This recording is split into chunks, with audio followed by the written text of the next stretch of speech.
process art, what is it, and how can you get in on this goodness with your toddler? Hi, my name is Holly. I'm a pediatric occupational therapist with a passion for simplifying early childhood development for toddler mamas like yourself and me. Now, I believe that when we really understand child development, we can enjoy more free and colourful play and rediscover the wonder of these little years. Today we are talking with Beverly Beck all about process art, and you are going to love the ideas that she shares. If you'd like to learn more about toddler development as a whole, don't forget to click on the link in the description box to get my free child development milestone charts for 1 to 4-year-olds. Today we are talking with Beverly from Happy Little Humans all about process art. Beverly is a former teacher and a mom of 3 littles, growing happy little humans from the inside out, using art and play to encourage curiosity, creativity, and courage. Beverly, thank you so much for being with us. Thank you so much for having me. I'm super excited. Yeah. Is there anything that you'd like to share with our audience about how you kind of got into this field or your love for little humans and art? I suppose my story basically is I've been a teacher for almost 20 years, and I have 3 kids, about 3 kids under 3, so 2 boys and a little girl. So that was intense. And through that period, I suffered quite badly from mental health issues like anxiety and depression and everything. So that kind of made me reevaluate my life and reevaluate my identity, because, you know, straight after having kids, you're like, okay, I'm not the person I used to be, or, you know, so how am I going to change and evolve into this new person? So it took a little bit of time to figure out what I wanted to do. And then I eventually thought, no, I want to leave the classroom. So, but I still love teaching. I still love interacting with kids, and I still want to make a huge difference, because I spent most of my time either doing the paperwork, that's all the bureaucracy and everything, and missed out on all the fun stuff. And then because the kids were going through, I taught from 16 plus in my job, and then was doing workshops and stuff at the weekend with younger kids. But I noticed so many different things with mental health issues and self-harm, or, you know, different things all about the kids' confidence and stuff like that, that I thought, well, what if we got to the kids when they were younger and give them the skills to be able to be creative and be confident and have courage and be curious about things and love learning, and love expressing themselves through creativity, that they would hopefully not be in the same situation when they're 16. So that's what drives me, basically, plus the fact that I want my own 3 kids to grow up happy. Like, who doesn't want happy little humans? Yeah, wow. I so appreciate that. And I think probably most of our listeners, and definitely I can relate to that feeling of being completely changed after becoming a mom. And I just so appreciate that passion for wanting to enable and, just build into children. Mm-hmm. That's something really special. And one of your methods for doing that is art. And it is so powerful in building creativity, in building personality, in expression. It gets me really excited, especially to talk to you, because I know that you are like the queen of process art. So can you tell us a little bit about what is process art? Well, basically, it's focus on the actual process and not the outcome. So it's basically child-led, where you follow the child's interests and the things that they like and the things that they enjoy, and try to focus on the different things that they're doing, whether they are like wanting to play with their hands, or whether they want to paint with their feet, or whether they want to do mouthing or whatever. So process art is basically about the journey to something, and it doesn't have to look like anything. There's no expectations, and there's no perceived outcome of exactly what it should look like. So I wrote something down actually, so to get it right. But according to Tate, the definition of process art is: the process is not hidden, but remains a prominent aspect of the completed work. So it's all about showing the actual process. So if you're making a cake, you know, you have to be able to get sort of play about with the ingredients and everything to sort of make a cake. So it's all about learning how to do that, so that eventually, you know, you will be able to sort of do that hand-eye coordination and create stuff that is in your imagination and make it on the paper. I'm laughing as you're saying this because, and I'm sure other moms can relate, my 2-year-old, well, she's about to turn 2, her definition of baking is much more related to process art. Like, it's very, very spread out and creative. Yeah. It's like this process, so it's so much fun, and there's so much connection happening in that moment with you, and learning. There's so many life skills and numeracy skills and measuring and sensory experiences all happening at the same time, and there's no expectation. Like I can't bake. I couldn't bake a cake to save my life. So I could draw it, no problem, but yes. So yeah. And how can you describe for the audience a little bit about how this would be like look different to, say, a craft? Yeah, certainly. A craft, basically, it has an outcome. So it might be something that you wanted to copy.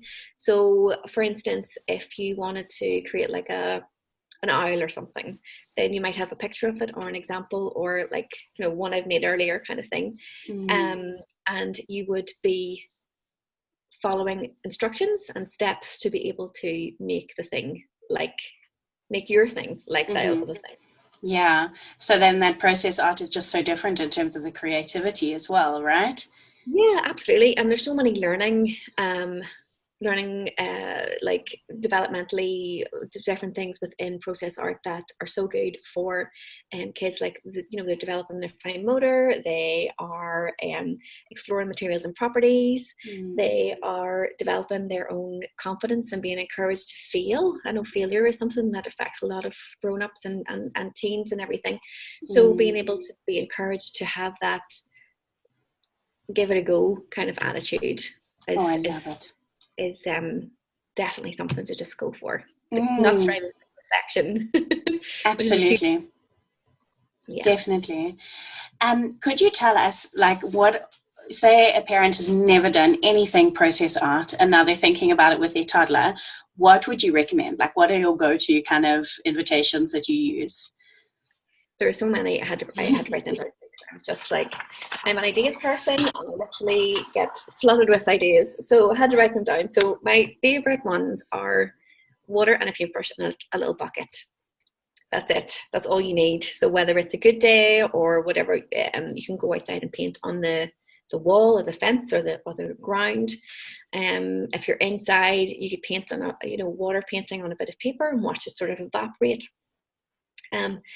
Kitchen paper or kitchen roll, depending on where you are in the world, is so good for process art. So you just get a piece of kitchen paper, some felt tips, draw a little picture on or a few dots or something, and then a water spray bottle, and then you just watch it bleed out. And it's like it's a science activity as well as process art. So they're learning all about what happens to the materials.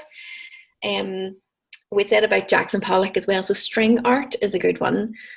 Where you can dip the string into paint, and you can just kind of paint it on the paper, or you could fold the paper in half, put the string in the middle, and if you pull out the string, then you get like and you open it up. Sorry, I talk with my hands. And you get like symmetry then as well. So it's beautiful.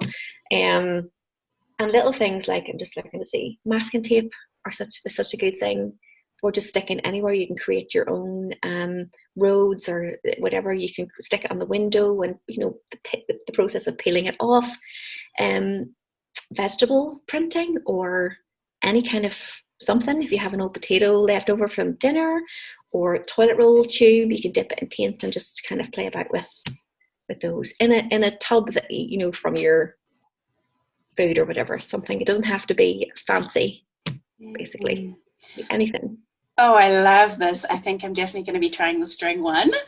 I think that it's also kind of challenging for a parent's creativity, right? Because it is to think out of the box. Like, this is not just like matching cardboard cutouts or painting inside the lines. It's let's use toilet rolls or vegetables or just the things that you have. Absolutely. Anything can be turned into an art activity or a play activity that you have around the house. Absolutely anything. And I think it's nice to cross those boundaries as well, where like even playing with the soap in the bathroom or whatever, you know, when you get the soap and just wipe it on even on the sink and kind of look at the bubbles and stuff, that's still, or in the bath or whatever, that's still process art too. So wow, this is really powerful, because there's also such a crossover here between sensory play and this kind of art. And what I especially love about it is that it really embraces play that is developmentally appropriate for younger children, play that isn't this is the way and that's the way and don't step like this and do it like this, but play that embraces their creativity and their interaction and experimenting with what they're doing. Yeah, absolutely. And I think that's the important thing, that, you know, for the parents to be able to be open to just being present and ask questions. Like if they paint a picture, you know, it's kind of more it's better to ask questions than it would be to say, oh, that looks like. So for instance, you know, as just a different example, so they go, oh, you've done so much, look, you've used loads of red paint, or, oh, I love how the yellow and the red have mixed together, and what color is that? And, you know, so there's so many learning opportunities within that as well. And even if they, you know, pick something else, like extend the activity if they're painting with their hands, you know, you could introduce some potatoes or cookie cutters and, you know, combs, you know, different things that you can use, forks, anything that you can find to kind of create an activity. They're probably pulling all the things out of the drawers anyway, let's face it. So you might as well use them. There's nothing as attractive as a kitchen drawer with potato mashers and peelers and funny brushes. Potato mashers are a great one for printing, actually. Really good. I really like this. What I've also just kind of noticed recently with my own children is that through kind of process art, you also learn about your child. Like I always get these questions from parents, but my child seems to be only interested in XYZ. But when you kind of invite and step back, you get to see like also that extension of what they're interested in. Like my little guy, he seemed to be very, very interested in cars changing color. Like he always wanted to paint his cars. But I've recently discovered that it's not only about the cars, it's anything that changes color. So mixing colors is like fascinating to him. He can spend like 2 hours mixing colors. It's just so interesting to him. And as a parent, that like opens up a whole new world. Like we can move a little bit away from cars and kind of dive into the mixing. Yeah. And one like top tip for that is that you could process art with if you have a child that maybe doesn't want to move away from one thing, and you want them to develop a little more confidence within process art and getting messy or stuff like that. You could use the cars and dip them in paint and do an activity with the wheels off the car. So you're bridging that gap between that, and then grow in that sort of curiosity. Definitely. That's really fun. So one of the questions that I wanted to ask you is another one that I get a lot from parents is, I set this out, I did this like amazing plan, but my child seems to wait for me. I heard from one family, like we could tape paper all over our entire house and say, do whatever you want. And our child would stop and say, what should I draw? Like they'll wait for you to engage. And I think this dips a lot into actually the motto of your business and what you spoke about before about anxiety and fear of failure. But how would you encourage that child when they are kind of apprehensive? Maybe start off with something simple like a sandwich bag or a Ziploc bag or something, and have a piece of paper, a bit of card from a cereal box inside it, and a few sort of splodges of paint. And then just, if they don't like getting their hands messy and they just want to play about with it, there's no perceived outcome, so they can just mess about with those and mix the colours and just play about that way. Another important thing is, if they do want to be with you, then gradually just be with them for a little while, and then gradually sort of break that time down, or say, oh, I just have to go and get a glass of water, or just say, well, mommy's just going to go over here for a minute, and why don't you see if you can mix up green or something, or so it's just about kind of sort of building that confidence a little bit more. And sensory play is is definitely a good one as well. So if they don't like getting messy, I know a lot of boys tend to like don't want to roll their sleeves up, so they don't like getting messy and things like that. So it's build it up gradually, like have it inside a sensory bag, in a plastic bag or some silicone bag or something, and start that way, and then build up with like dry stuff, and then build up with sort of semi-wet stuff, and then you can go into like water and then like goopy stuff.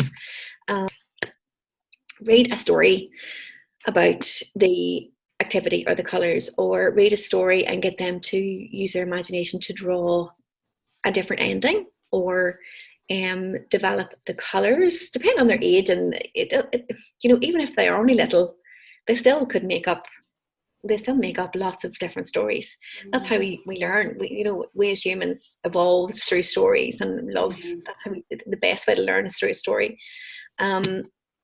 So just you make up maybe stories like, oh, maybe this dinosaur, and make it fun for them. Like, I don't know about you, but in our house, poop is one of the favorite words. So I don't know if I'm allowed to say that or not, but I'm sure every single parent is just the same. But it's just like, maybe the dinosaur done a big red poop over there or something, and like get them to make the big, get it. But it's fun, it's humorous, it's taking them out of their comfort zone, and so it's fun that way. And then be proud of it. Maybe hang it up and say, oh, maybe we'll put this up here so everybody can see it. Or would you like to put it in your bedroom? Or would you like to hang it up? Or would you like to give it to someone? And just encourage them to, be okay with that and other people seeing it. Oh, I love that. Yeah, like when you kind of jump into the different things that they find fascinating, like a story, or entering in with laughter, it can really just dissolve that fear. Mm-hmm. And it's okay for you to have a mess about too. A lot of parents don't like getting a bit messy, but maybe do it sort of later on in the afternoon. And if you're having a bath, or the night you're having a bath or something like that, and jump in the bath together, or just, put your hands in the bath and you can kind of play with bubbles and a whisk or something while you're sort of building up that sort of sensory experience in the bath. And then you talk about what you've done, and just make it into an experience. I think it's more than just, okay, it's something we have to do. It's more of an experience. So they'll like making memories more so than just doing an activity. I love that. Making memories and also just growing them in such an amazing way. Yeah. Oh, Beverly, this has been so fun. Thank you so much for joining us today. Do you want to tell the audience where they can find you if they'd like to connect with you? Sure. Everything's at my website, so www.happylittlehumans.com. And we'll have that link below as well. Brilliant. Thank you so much, Beverly.